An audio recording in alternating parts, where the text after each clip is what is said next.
جسے خدا ذلیل کرنا چاہتا ہے وہ دولت کی تلاش میں لگ جاتا ہے، غم سے روح میں توانائی آتی ہے۔ مومن نیکیاں کرتا رہتا ہے اور اللہ سے خائف رہتا ہے، اور فاجر انسان گناہ کرتا رہتا ہے اور پھر بھی اپنے آپ کو مومن سمجھتا ہے۔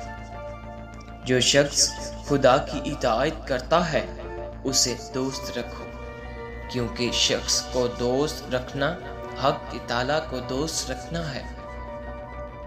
دینی بھائی ہم کو بیوی بچوں سے بھی زیادہ عزیز ہیں، کیونکہ یہ دین کے دوست اور ساتھی ہیں، لیکن بیوی بچے دنیا کے دوست ہیں۔ آدمی بیچارہ ایسے مکان اور سرائے پر راضی ہے جس کے حلال کا حساب دینا ہوگا اور جس کے حرام کا حساب سہنا ہوگا۔ جس نے دنیا کو پہچان لیا اس نے دنیا کو دشمن سمجھا۔ میرے نزدیک عاقل وہ ہے جو دنیا صرف اور خراب کر کے آخرت کا سامان درست کرے۔ وہ بے وقوف ہے جو دنیا بنانے کے لیے عاقبت کا ٹھکانہ خراب کرے۔ اگر تو چاہتا ہے کہ دیکھے کہ تیرے بعد تیری دنیا کیسی ہوگی تو دیکھ لے کہ دوسرے مرنے والوں کے بعد ان کی دنیا کیا بنی۔ میں نے کسی شخص کو نہیں دیکھا کہ اس نے دنیا مطلب کی ہو اور اسے عاقبت بھی مل گئی ہو، لیکن جس نے عاقبت طلب کی اللہ نے اس سے دنیا بھی عطا کر دی۔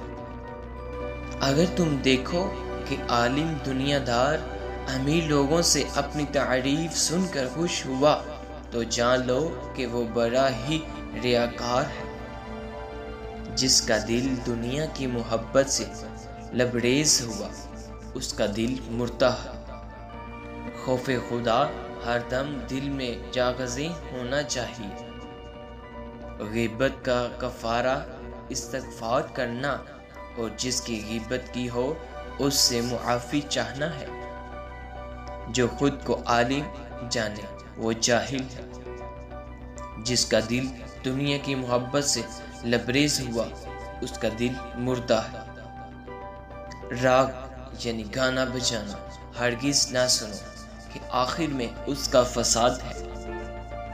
مومن کا کام آہستگی میں عبادت اور تنہائی میں دعا ہے۔